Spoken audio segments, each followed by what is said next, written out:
السلام علیکم۔ آج بات کریں گے کستوری یعنی مشک نافع پہ کہ دنیا کی سب سے مہنگی خوشبو کیسے بنتی ہے۔ اسے نہ زمین میں اگایا جاتا ہے نہ اسے فیکٹری میں بنایا جاتا ہے، یہ بنتی کیسے ہے؟ یہ ہرنیوں کی خاص نسل ہے۔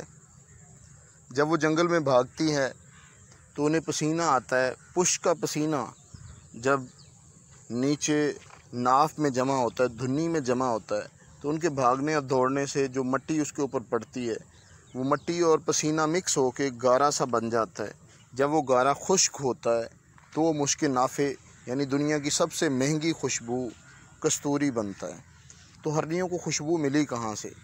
حضرت آدم علیہ السلام کو جب اللہ تعالیٰ نے جنت سے زمین پر بھیجا تو جس علاقے میں حضرت آدم علیہ السلام کو اتارا گیا اس کے پاس بہت سارے جانور چر رہے تھے، آس پاس جنگل تھا، جانور چر رہے تھے۔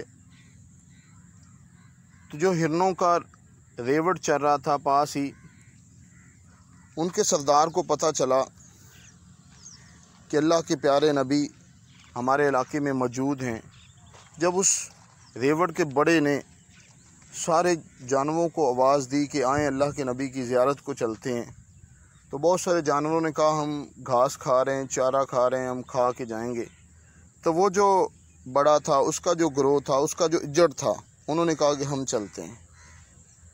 جب وہ وہاں سے نکلے اور نبی کے پاس پہنچے، نبی کی زیارت کی، تو نبی نے سبھی کو پیار سے پاس بلایا، ایک ایک کے پشت کے اوپر ہاتھ پھیرا، سبھی کے اس کو پیار کیا، پشت پہ ہاتھ پھیرا، اور جب وہ دیدار کر کے نبی سے مل کے واپس آئے جنگل کے اسی علاقے میں جہاں سے وہ گئے تھے، تو وہاں پہ خوشبو ہی خوشبو تھی، بہت زیادہ خوشبو تھی۔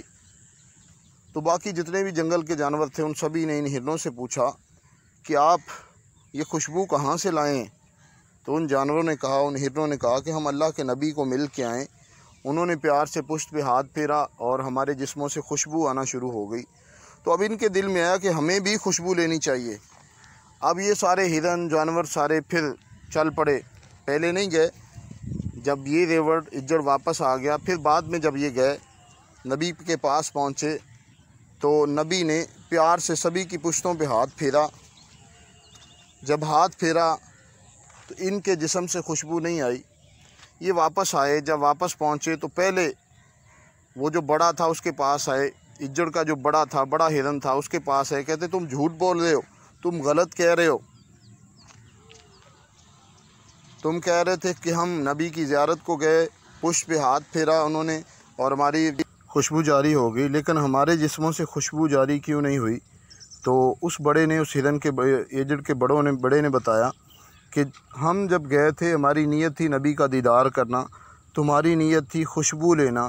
جب بھی کوئی کام کیا جاتا ہے اگر نیت ٹھیک نہ ہو، اگر نیت صاف نہ ہو تو وہ کام پورا نہیں ہوتا، وہ کام صحیح نہیں ہوتا۔ تو دوستو، اگر ہمیں بھی سکسیزفل ہونا ہے، کامیاب ہونا ہے تو اپنی نیت کو ٹھیک کرنا ہوگا۔ اگر کچھ پانا ہے، اگر کچھ بڑا کرنا ہے، اگر دنیا پہ چھا جانا ہے تو ہماری نیتیں بھی صاف ہوں گی، ہم یقیناً کامیاب ہوں گے۔ اللہ تعالیٰ کی ذات ہمیں اپنی نیت کو ٹھیک کرنے اور لوگوں کو فائدہ پہنچانے والے بنائیں۔ انشاءاللہ نیکسٹ ویڈیو میں ملاقات ہوگی، تب تک کے لیے اجازت دیجیے گا۔ اللہ حافظ۔